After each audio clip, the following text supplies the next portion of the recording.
முருகனின் முகமே, கேட்பதெல்லாம் குமரனின் குரலே. காண்பதெல்லாம் முருகனின் முகமே, கேட்பதெல்லாம் குமரனின் குரலே.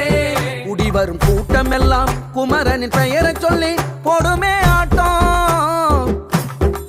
நாடி வரும் நன்மையெல்லாம் முருகனின் ஊரை சொல்லி போடுனே ஆட்டம்.